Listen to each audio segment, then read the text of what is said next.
Hello दोस्तों, स्वागत है आपका गौतम सर की क्लास में। और आप देख रहे हैं अपना यूट्यूब चैनल हिंदी मस्ती। आज की क्लास में हम बहुत बेहतरीन ट्रिक लेकर आए हैं और ऐसी ट्रिक लेकर आए हैं कि आप आश्चर्यचकित हो जाएंगे। आश्चर्यचकित वास्तविक एक ऐसा टॉपिक है जो आप एक बार सोचने को मजबूर हो जाएंगे। आज की ट्रिक आपको मजबूर कर देगी ये वीडियो देखने के लिए। अंत तक बने रहें। यदि इस चैनल को सब्सक्राइब नहीं किया है तो सबसे पहले रेड कलर में लिखा होगा सब्सक्राइब, उसको सब्सक्राइब कर दें। बराबर में बेल आइकन आएगी, वो भी दबा दें, जिससे हमारा प्रत्येक वीडियो आप तक पहुंच सके। आगे की प्रक्रिया हम सीखते हैं। आइए देखते हैं। यहाँ एक नज़र में हम देखते हैं कि छंद एक नज़र में कैसे होता है। एग्जाम में जब भी आता है तो परिभाषा नहीं पूछता है, विकल्प में आते हैं कि हरि गीतिका में कितनी मात्राएं होती हैं, चौपाई छंद में कितनी मात्राएं होती हैं, या फिर उदाहरण दिया होता है उदाहरण में कौन सा छंद है। तो हमें मात्रा लगाना आती हो और ये पता हो कि किस छंद में कितनी मात्रा होती है तो छंद बहुत आसान हो जाता है। इससे आसान कहीं नहीं मिलने वाला। देखिए क्या है, मात्रिक छंद की बात करते हैं। पहले हम मात्रिक छंद में क्या है कि ये नाम दिए गए हैं और यहाँ प्रत्येक चरण में मात्राएं दी गई हैं। प्रत्येक चरण में कितनी मात्राएं होती हैं ये पता होना बहुत जरूरी है। जैसे मान लीजिए अब हम करते हैं बात चौपाई छंद की, तो आपको पता है चौपाई, चौपाई का मतलब होता है चौ माने चार और पाई मतलब ये वर्ग। चौ माने चार, पाई माने वर्ग, अर्थात इसका हम करेंगे तो कितना आया 16। याद रहेगा चौपाई छंद में कितनी मात्राएं होती हैं तो 16 मात्राएं आती हैं। ठीक, चौपाई छंद हो गया। ऐसे ही आता है रोला, तो रोला को याद रखना आप 24 होती है मात्राएं। रोला छंद में कितनी मात्राएं होती हैं तो 24 होती हैं। दोहा छंद में पहले आप 13 और 11 पर यति होती है। इसमें इसके विषम चरणों में 13 और सम चरणों में 11 मात्रा आती है तो दोहा छंद होता है। दोहे का उल्टा क्या होता है तो याद रखना दोहे का उल्टा सोरठा होता है। ठीक, उल्टा कैसे होता है देखिए, जहां 13 मात्रा होती है वहां 11 कर दी गई है और जहां 11 होती है वहां 13 कर दी गई है। याद रहेगा दोहे का उल्टा सोरठा होता है। यहां पर मात्राओं का ज्ञान होना बहुत जरूरी है।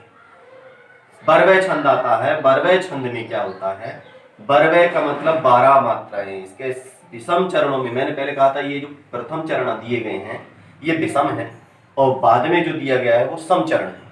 ठीक, तो इसके विषम चरणों में 12 मात्राएं और सम चरणों में 7 मात्रा आती है तो कौन सा छंद कहलाता है, बरवे छंद। बरवे का मतलब 12। ठीक, बा से 12, बा से विषम और बा से बरवे छंद। आपने ये छंद नहीं पढ़ा होगा, ये आपको नया लग रहा होगा, उलाला छंद। इसमें विषम चरणों में 15 मात्रा आती है और सम चरणों में 13 मात्रा आती है। 15 और 13 पर यति होती है तो उलाला होता है। ठीक, ऐसे दिक्पाल नहीं पढ़ा होगा आपने। दिक्पाल एक छंद होता है, इसमें 24 मात्राएं होती हैं और 24 मात्राएं रोला में भी होती हैं। तो याद करने की ट्रिक क्या है, दिक्पाल किस में रहता है, रोला में रहता है। क्यों रहता है, क्योंकि उसमें 24 मात्राएं आती हैं। दिक्पाल रोला में रहता है क्योंकि उसमें 24 मात्राएं आती हैं। तो याद रखना रोला छंद में भी 24 होती हैं और दिक्पाल छंद में भी 24 मात्राएं होती हैं। आगे हम बात करते हैं, लावनी एक छंद होता है। लावनी छंद सबसे अलग है। सबसे अलग क्यों है, क्योंकि उसमें 30 मात्राएं आती हैं। 30 मात्रा आने के कारण लावनी सबसे अलग है। तो लावनी छंद में कितनी मात्राएं, 30 मात्राएं आती हैं। अब आता है हरिगीतिका। हरिगीतिका, हरिगीतिका छंद 28 मात्रा आती हैं। 28 अन्य किसी छंद में नहीं आती, सिर्फ हरिगीतिका में आती हैं जो कि 28 मात्रा आती हैं। याद हो जाएगा। इसको हम एक बार रिवीजन कर लें बहुत फटाफट, बहुत जल्दी। चौपाई छंद में 16 मात्राएं होती हैं, रोला में 24 मात्राएं होती हैं। रोला में कौन रहता है, रोला में दिक्पाल रहता है। तो दिक्पाल में भी 24 मात्रा होती हैं और रोला में भी 24 मात्राएं होती हैं। ऐसे ही दोहा छंद में इसके विषम चरणों में 13 मात्राएं होती हैं और सम चरणों में 11 मात्राएं होती हैं। दोहे का उल्टा सोरठा होता है। सोरठा में क्या होता है, इसके विषम चरणों में 11 मात्राएं होती हैं, सम चरणों में 13 मात्राएं होती हैं। बरवे छंद में, बरवे मतलब 12 मात्राएं होती हैं। कहां होती हैं, विषम चरणों में होती हैं और सम चरण में 7 मात्रा होती है। उलाला में विषम चरणों में 15 और सम चरणों में 13 मात्रा होती है। दिक्पाल को आप पता ही है, रोला में रहता है, 24 मात्राएं होती हैं और लावनी सबसे अलग है इसलिए इसकी 30 मात्राएं होती हैं। हरिगीतिका में 28, हरिगीतिका में 28 मात्राएं होती हैं। ये मात्राएं याद कर लो, कभी छंद गलत नहीं होगा। वर्णिक छंद में हमें वर्णों की गणना करनी होती है और मात्रिक छंद में हमने मात्राओं की गणना की थी। जैसे यहाँ पर जगण, तगण, यगण, ये सारी व्यवस्था मैं बताऊंगा, आपको एक एक छंद कराऊंगा। लेकिन उससे पहले हम आज एक नज़र में एक दृष्टि डाल दें कि यहाँ पर क्या होता है। जैसे वर्णिक छंद में हम क्या करते हैं, प्रत्येक चरण में वर्णों की संख्या गिनते हैं। ये पूछा जाता है कि इंद्र वज्रा में कितने वर्ण आते हैं, उपेंद्र वज्रा में कितने वर्ण आते हैं। तो याद रखना, इंद्र वज्रा के प्रत्येक चरण में 11 वर्ण आते हैं। कैसे आते हैं देखिए, इंद्र वज्रा आपको याद कैसे करना है, तो इंद्र एक, वज्रा एक, कितना हो गया, एक और एक आप जानते हैं 11, ठीक, एक यहाँ एक यहाँ, कितने वर्ण, 11 वर्ण। इंद्र वज्रा के भी 11 वर्ण हो गए। तो वज्रा वज्रा दो जगह है, देखें आप, इंद्र वज्रा और उपेंद्र वज्रा, ठीक, तो दोनों की मात्राएं मतलब वर्णों की संख्या 11-11 आती है, ठीक। इसके बाद आता है मंदाक्रांता। मंदाक्रांता एक छंद है और ये वर्णिक छंद है, यहाँ वर्णों की संख्या 17 बताई जाती है, ठीक।